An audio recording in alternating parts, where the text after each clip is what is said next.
Reports normal हैं, लेकिन फिर भी लगता है कुछ गड़बड़ है।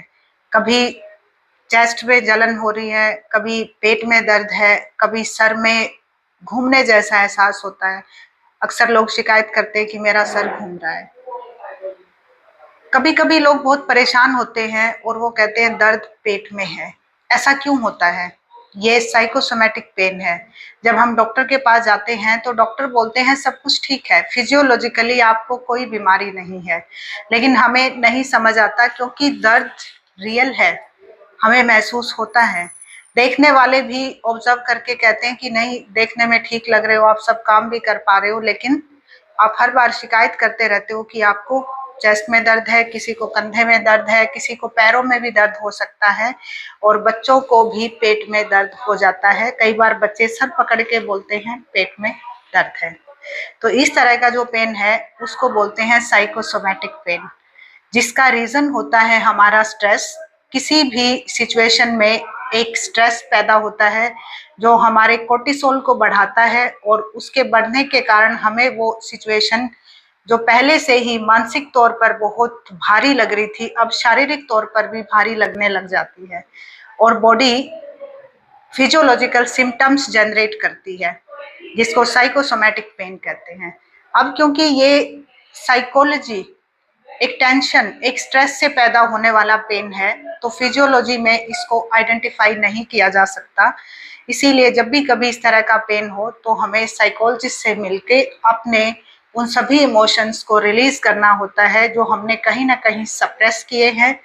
उस इमोशनल थ्रेट को शेयर करना होता है, जिसकी वजह से हमारी जो बॉडी है, हमारा जो माइंड है, उसका एक पॉजिटिव कनेक्शन नहीं बन पा रहा और वो उसको बैलेंस नहीं कर पा रहे।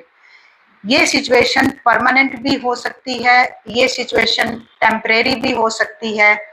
कहने का मतलब है कि ये जो स्ट्रेस है ये परमानेंट काइंड ऑफ स्ट्रेस भी हो सकता है, क्योंकि स्ट्रेस के भी टाइप होते हैं, या ये किसी पर्टिकुलर सिचुएशन का स्ट्रेस हो सकता है।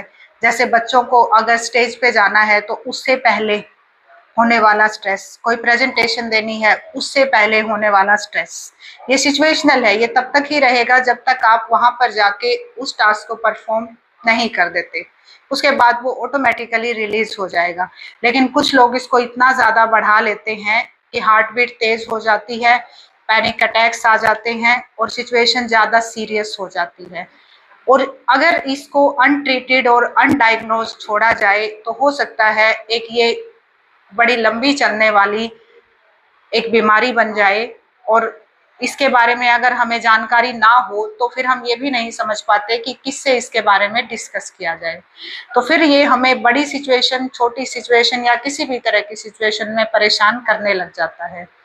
और क्योंकि हम फ्रीक्वेंट इसकी शिकायतें करते रहते हैं कि आज मुझे यहाँ दर्द है, आज मुझे वहां दर्द है, तो हमारे नियर एंड डियर भी इस बात पर यकीन नहीं कर पाते। वो एक ही कंक्लूजन पर पहुंचते हैं कि कुछ नहीं है, सब कुछ सही चल रहा है इसकी लाइफ में, लेकिन शायद इसे आदत हो गई ऐसे बोलने की और ये अटेंशन सीकर है, ऐसा बोल के हमसे सिर्फ ये अटेंशन सीख कर रहा है। ऐसा नहीं है, ये साइकोसोमैटिक पेन है, इसे पहचानिए।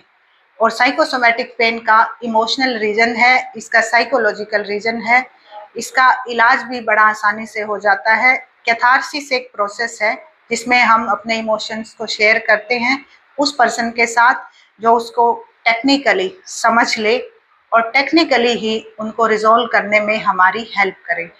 कई बार इसके लिए मेडिसिन की ज़रूरत होती है और बहुत बार मेडिसिन की ज़रूरत नहीं पड़ती।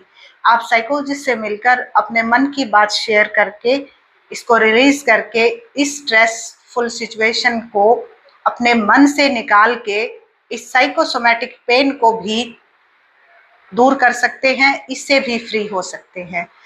अगर आपको भी इस तरह के सिम्टम्स हैं या आप अपने आसपास किसी में भी इस तरह के सिम्टम्स देखते हैं तो उसको भी ज़रूर अवेयर कराएं कि ये साइकोसोमैटिक पेन हो सकता है, ताकि वो टाइमली कंसल्ट कर पाएं।